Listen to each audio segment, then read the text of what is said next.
This is probably going to be a hot take, but here goes anyway. Baylan Skoll is not just a problematic character in terms of the lore, but also how he was handled, or should I say mishandled, in the Ahsoka series.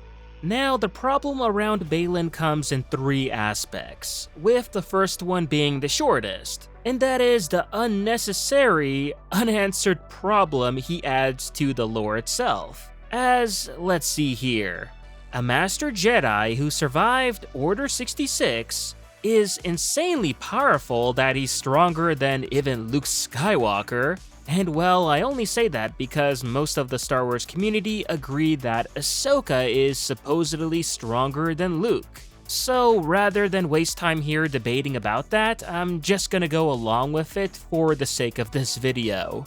And seeing as Baylan did make short work of Ahsoka, then well, it's safe to say he's pretty darn powerful, as well managing to even raise his very own apprentice all during the dark times of the Empire without ever being discovered. Or at least if he was, then he permanently silenced whoever did the discovering of him. The fact remains, he managed to do this for 27, almost 30 years, which in my opinion is quite the stretch to say the least. For that long, he's been able to stay hidden and do so much in all of that time without ever alerting the likes of Vader or Palpatine. I don't know about that.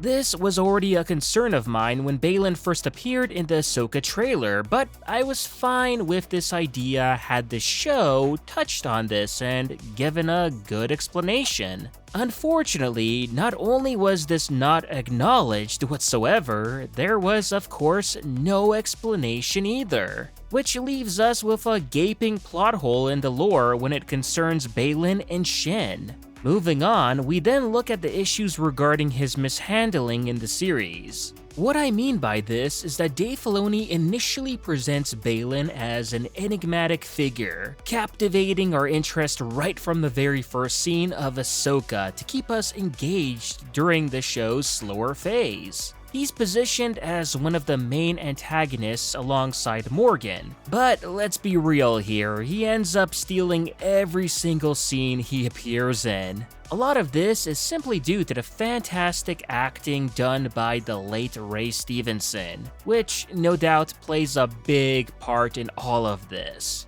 But I'd also say the intriguing allure of mystery surrounding him as well, both in his past and present, is very important. As well, in him not being a villain who is pure evil per se is already quite interesting alone. Throughout the early part of the season, Filoni builds up Baylan's character with breadcrumbs, which is smart and adds to the previously mentioned mystery factor, leaving us eager to learn more about him and at the same time, providing a compelling reason to tune in to the next episode every week. This is all good and well, but at the same time, the issue here is that it doesn't stay that way and things take a strange turn once Thrawn is introduced. The spotlight shifts away from Baylan, the character we were initially very invested in, to the point that he even barely appears in the final 2 episodes. And this is a serious problem already with the show in my opinion, as by then it almost feels like Baylan served his purpose as a filler villain, used to keep us hooked until the supposed real villain, Thrawn, takes center stage. And sure, this would be fine if Baylan were someone like Marok, where there is still some mystery around the character, but they have a clear motivation, their backstory isn't very conflicting to the lore, and are less important to the current story. Basically lesser in a way to where if they serve their purpose after a few episodes and are then sidelined or offed, then we won't mind, as from what I recall, no one said, "Huh, I sure wish Marok was around so we could see more scenes of him instead of Thrawn."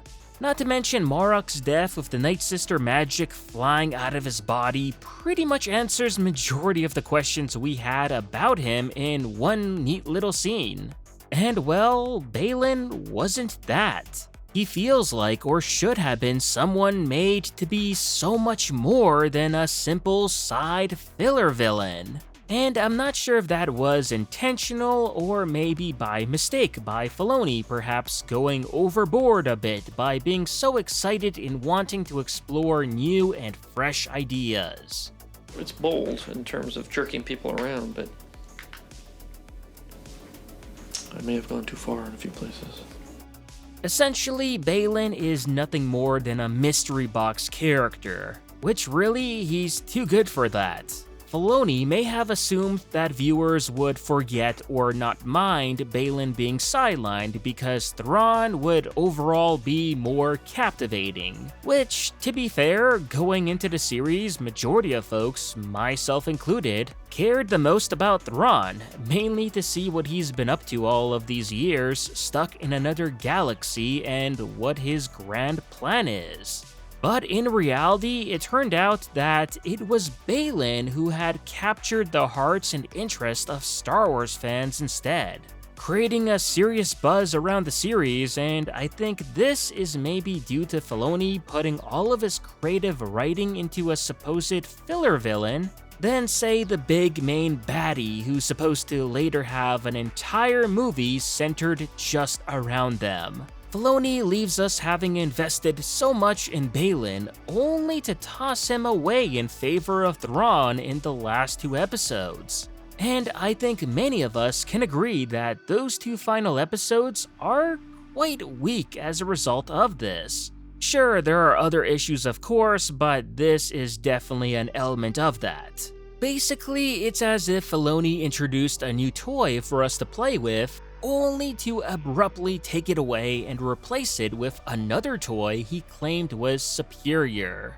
Yet, despite the hype around Thrawn, fans remained more impressed with Baylan. This of course speaks volumes around the character's appeal and why Filoni should revisit Baylan's story, or rather more that at this point he absolutely has to. And this leaves us to the final point in the problem with Baylan, the dilemma regarding his recasting. We all know by now about the sad and sudden passing of Ray prior to Ahsoka's premiere, and with his character being left on a literal cliffhanger ending, the question continues to loom. What does Filoni do with Baylan next? Does he recast him, kill him off screen, or use CGI, with of course Ray's family agreeing to it? Or plain out ignoring the story and just leaves it to a comic or novel to continue it? Personally, I think recasting might be difficult too, as not every actor, even those that may look similar, will be able to pull off the aura and performance that Ray brought to the role. If anything, I think it's more so thanks to Ray's acting than the writing, which makes Baylan so captivating to begin with.